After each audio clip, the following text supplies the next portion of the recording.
Don't serve my family cheap meals," Bob said as he threw the homemade food I brought into the trash can. I never thought he would do something like this, and all I could do was watch. "Hey, what are you doing? Why would I let you serve us your cooking?"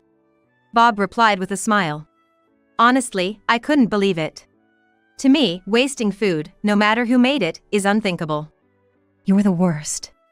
Even as I muttered that, I managed to smile. "But it wasn't me who made it." "What?" Bob stopped laughing and looked puzzled. "Then, who did?" "It was made by Julie's grandparents," Henry said, popping his head out from behind me. Bob's expression changed upon seeing him. "Why are you here?" "I'm Julie, a 28-year-old working in a restaurant. This restaurant is run by my grandparents. And someday, I dream of taking it over." "Grandpa, please teach me that secret recipe today." "It's still too early for you, Julie. Our restaurant is famous for Grandpa's special dishes and Grandma's delicate cooking. Both are so popular that we're packed with customers every day." Julie really is all about cooking. Indeed. But I wish she'd do a bit more housework besides cooking. For the record, my parents have jobs unrelated to cooking. Dad is a company executive, and Mom works part-time in an office. Dad, who was raised on this restaurant's flavors, can hardly cook. That's why both my parents and grandparents say it's okay if I don't take over the restaurant. But I love the food here. Grandpa and Grandma are so cool. Really? If Julie says that, I'll have to try even harder. I loved watching my grandparents cook. They even taught me simple dishes I could make as a child, which I then served to my parents. This is delicious. Julie, you're a cooking genius, really delicious. Julie might become a better chef than us. They praised me enthusiastically. From that day, I dreamed of becoming a chef. And now, that dream has evolved into taking over my grandparents' restaurant. That's why I went to culinary school and am now training under my grandparents. What's different from before is how strict my grandparents are with me as an apprentice. Julie, we're not going to coddle you just because you're our granddaughter. Once you're an apprentice here, you'll be treated just like everyone else. That's fine. I'd rather you be strict with me. But I accepted this gladly, knowing it was for my benefit. And so, I work in the restaurant, enjoying a good relationship with my grandparents and the staff. You guys are as usual. Henry's contribution has been significant. He recently started working here and is currently a waiter. His dream is to create delicate flavors like Grandma. So, he observes Grandma's cooking in his spare time and researches with me. Would you like to talk with me for a bit?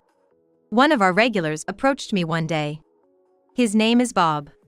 He started coming to the restaurant for work and has been a frequent visitor ever since. I'd like to talk to you more. After saying this, he gave me his contact information, and we started communicating privately. Until then, I had only been interested in cooking. So, his responses made me very happy. My grandparents watched over me with a bit of worry. Talking with Julie is so much fun. Would you like to date me? Following his confession, we started dating. Later, he proposed, and we became engaged. Until that moment, I was truly happy. Hey, since we're at it, why not move in together? After getting engaged, Julie and Bob started living together. Originally, I was living alone in an apartment near the restaurant, and then he moved in with me. Living together made me think more about marrying him. However, reality was not as sweet as I had imagined. I'm home. Welcome back. Hurry up and get dinner ready. When I got back from work, Bob would demand dinner without even looking at me.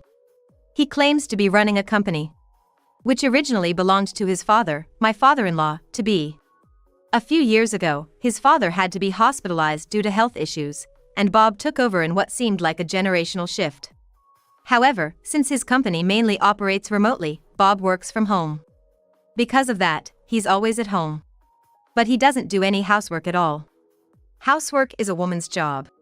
It's not something a man should do. He seems to think. So, he rarely does any chores. Not just cleaning and laundry, but even meals must be prepared by me, or he gets grumpy. For lunch, if I don't have leftovers ready, he'd complain, "Why didn't you make anything?" Because of that, I had to go out to buy something. Thus, I spent my days running around between work and chores, growing increasingly tired. My complaints about Bob didn't stop there. This place is in Julie's name, so it makes sense for Julie to pay, he'd say, making me cover rent and utilities. Honestly, I began to wonder if marrying him was the right choice. It's cold today, so the roads might be icy. Be careful, Julie. Thank you, Bob. It wasn't all bad. Bob would always escort me and be kind to me outside. He also likes my cooking and says it's delicious. I like the way he looks when he enjoys my food, so despite some doubts, I continue the relationship. Julie, are you okay? You seem tired, aren't you? Seeing me like this, my grandparents voiced their concern. I shook my head in response. I'm fine. I wanted to believe in Bob a little more. That's why I kept my worries to myself. Really? But remember, you can always talk to us. I nodded sincerely to their words. Up to that point, I truly loved him, blinded by love. Hey, Bob, shouldn't we start planning our marriage soon? Yeah, we should. A bit later, I brought up the topic of marriage to Bob. However, his response was vague, and he didn't provide any concrete plans. We should set a date soon. Any time I'm off works for me. His indifferent attitude was evident whenever I tried to advance the conversation. Since he works from home, he doesn't have fixed days off. So when I asked him to share his schedule for planning, he'd send me his days off via message. There was a day off that coincided with the restaurant's day off. How about we choose this day? All right, got it.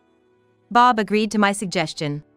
We decided to first visit his parents, and then on the next day off, we'd visit my parents. Just thinking about the introduction makes me nervous. I awaited the day with a mix of excitement and anxiety. But then, the day before, something happened. I'm going to be nervous tomorrow. Why? Bob asked, genuinely puzzled by my statement. Because tomorrow is the day we're going to your parents' house for our marriage introduction, remember? Oh, I forgot. I have a meeting with someone from work tomorrow, so let's reschedule. What? I was shocked by his words, and Bob looked annoyed. My work relies on trust, so visiting at my parents' house will have to wait. How about we go to my parents first then? That won't do. It's a priority to visit the husband's parents' house first. Despite my objections, Bob wouldn't budge. As a result, the visit to my parents' house was postponed to what was originally supposed to be the visit to his. I communicated this to my mother with a sense of resignation. Well, that's disappointing, but it can't be helped. My mom said she'd talk to my dad for me. I was expressing my gratitude when she asked, worried, I heard from you folks, are you really okay? It seems she had heard from my grandparents and was concerned. Though I had told my grandparents I was fine. My mom's question made me waver in my decision to marry. Up until recently, I could overlook Bob's faults and truly wanted to trust him. But now, I find myself focusing on his negative aspects, contemplating calling off the marriage. Julie? Brought back by my mom's voice. I shook my head to clear the negative thoughts. I'm thinking of using the marriage introduction to decide. All right, I understand. But remember, whatever happens, your dad and I, as well as your grandparents, are here for you. She reassured me before we hung up. I had hoped to build a happy family with Bob. Everything's going to be okay, right? Yet, I found myself doubting. The next day. I'm leaving. Bob left the house in high spirits. Seemingly happier than when we go on dates, leaving me feeling uneasy. Huh, what's this? A smartphone? My eyes landed on a smartphone left atop the shoe cabinet. Thinking I had time. Huh? I picked it up when I saw a notification from a woman saying, "Can't wait to see you." I froze, and then another message appeared. "Let's hurry up with the wedding plans." The word wedding sent my mind spinning. What's this? What was Bob's relationship with this woman? Just then, the front door opened. Huh? Julie? Bob seemed surprised to see me at the entrance. But his expression quickly changed when he saw his smartphone in my hand. Did you see it? Oh, I noticed your smartphone and thought I'd bring it to you. Then the door opened, and you scared me. I replied quickly, and he visibly relaxed.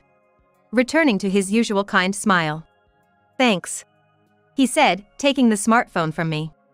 After he left, I collapsed on the spot. No way! I couldn't shake off a bad feeling. That day, I could do nothing but sit in the living room, overwhelmed by thoughts. What's wrong? Bob eventually came home, asking gently. I managed to smile. I guess I'm just tired. How about we go out to eat today? He suggested, acting as if everything was normal. That's why I wanted to believe in him. However, the next day at work, someone approached me, revealing a shocking truth. Shocked but resolved, I decided it was time to act. On the day of the marriage introduction, I decided to bring homemade food since it was around noon. Can you come directly to my parents' house? I'll be staying over there from the day before, Bob had said, not offering to accompany me. So, I went to the address he had given me. This is the right place, isn't it? It was my first visit to his family home, and I hesitantly rang the doorbell. Bob greeted me with a smile, which eased my nerves. Welcome. What's that? Oh, it's homemade food. I prepared a special menu for today, I said. His face soured at my words. He let me in, but his parents were nowhere to be seen. Hey, where are your parents? Oh. As I was confused, Bob took the bag of homemade food from me and marched to the kitchen. What are you?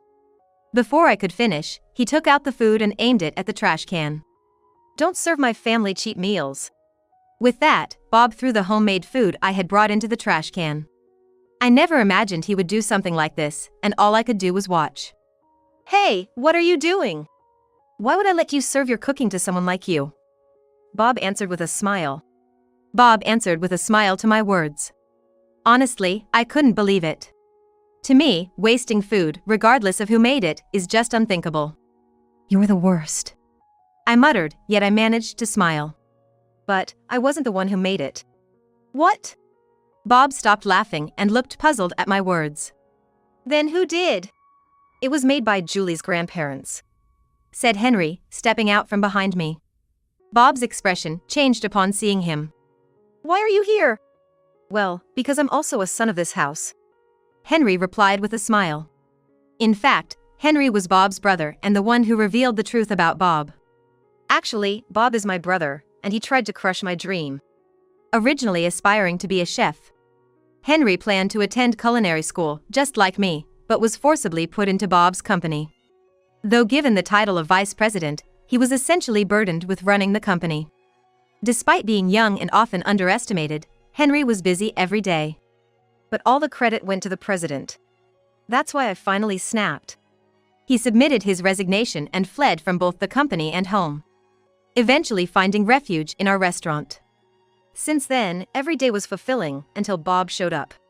Worried about being dragged back or harassed, he learned about my relationship with Bob and decided to return to this family home before the marriage introduction. I never thought my parents didn't know anything about the marriage, he said, surprised that our in-laws were unaware of our plans or the upcoming introduction. Today was supposed to be my father-in-law's doctor appointment, so they were not home. An emergency family meeting was called in their absence. As a result, they decided to meet for the introduction over a meal after the appointment, sometime before noon. I can't believe you didn't tell Julie such an important thing.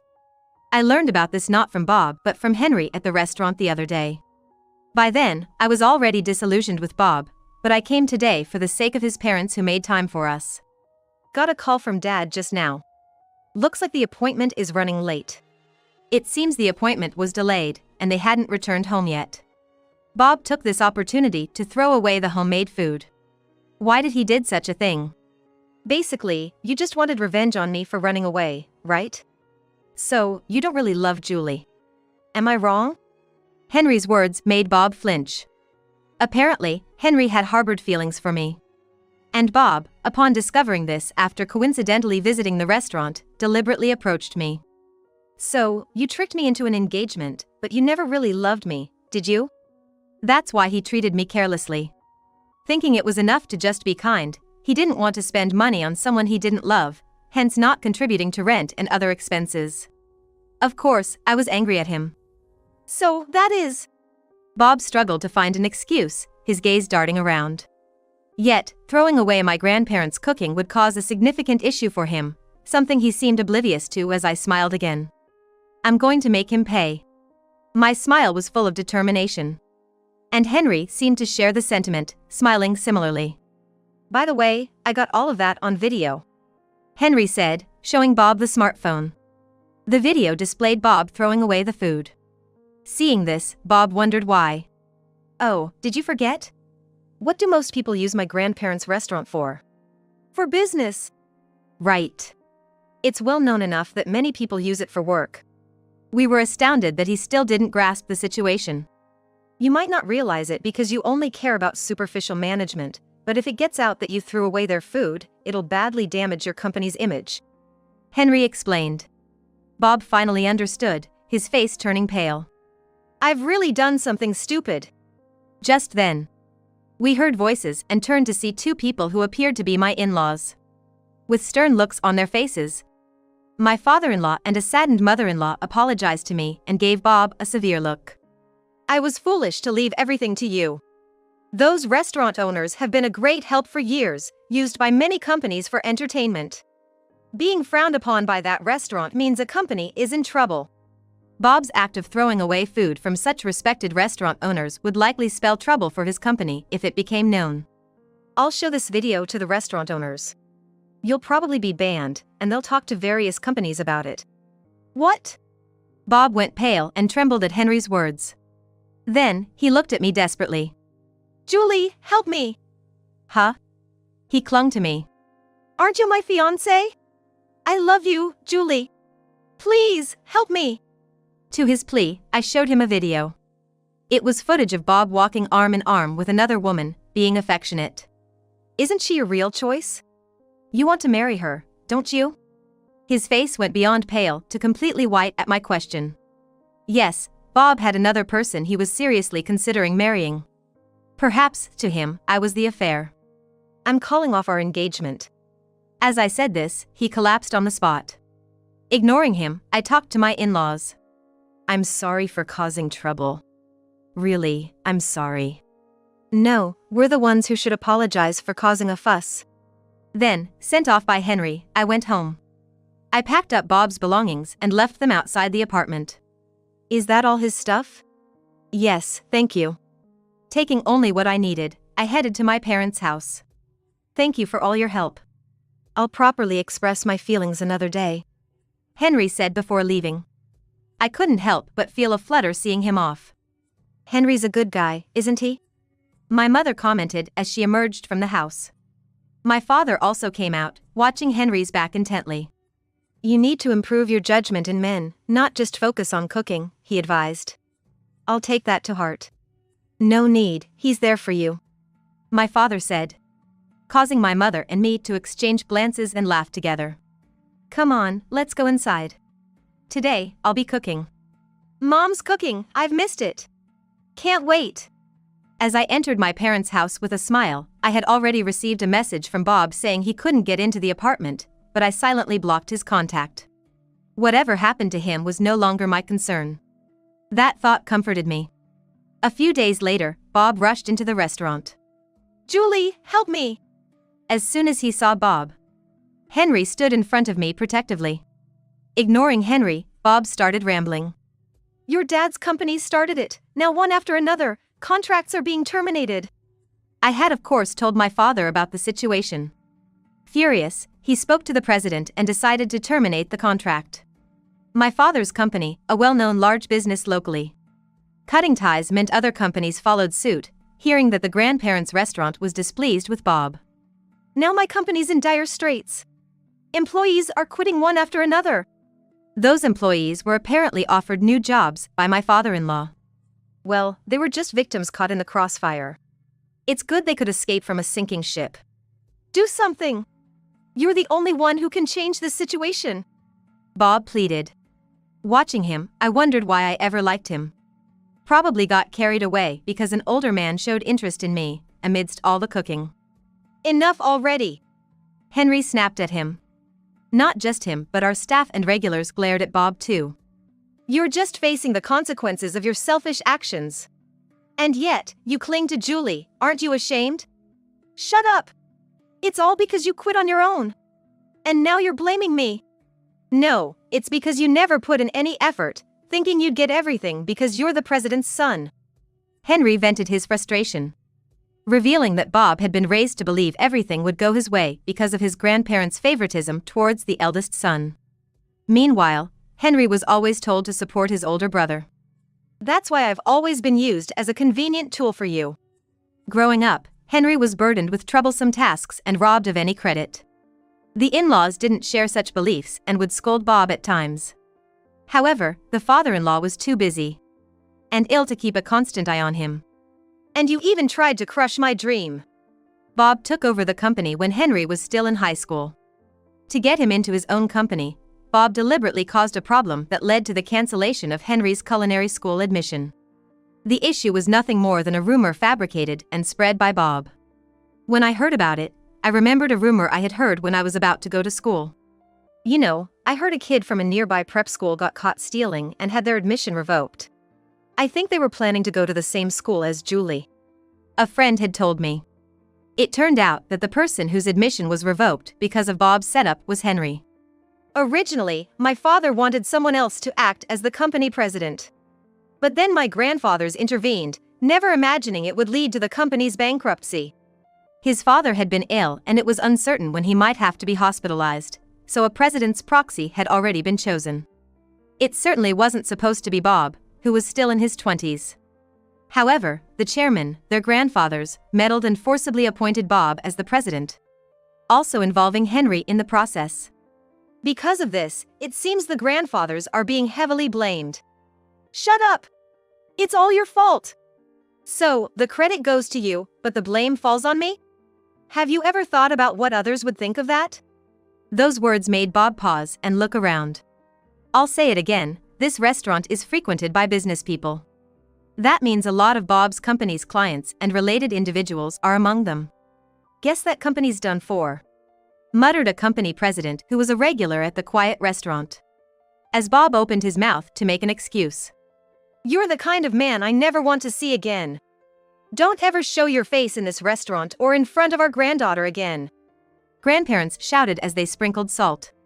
A gesture I thought was wasteful, but no one stopped them.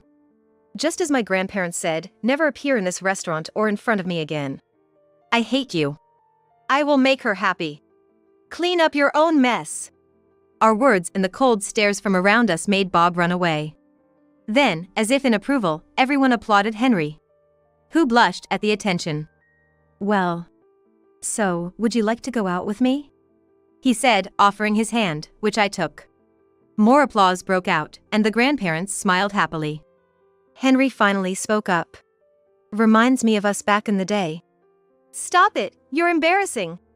Let's get back to work," I said, blushing under their warm gazes, prompting laughter around us. Needless to say, Bob's company went bankrupt. He ended up with a huge debt from the compensation and lawsuits from employees Henry had replaced.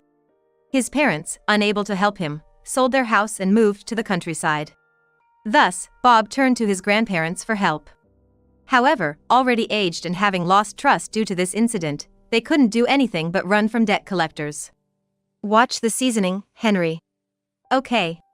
Since then, Henry has been officially training under my grandmother. Just like I've been learning secret recipes from my grandfather as his apprentice. The apprentice couple is working hard today. "Hey, we're not married yet." "Not yet means you're planning to, right?" Since that day, we've been dubbed the apprentice couple. Indeed planning on marriage, but shy about it. I wouldn't have agreed if it were that man, but Henry, I'd entrust Julie to you.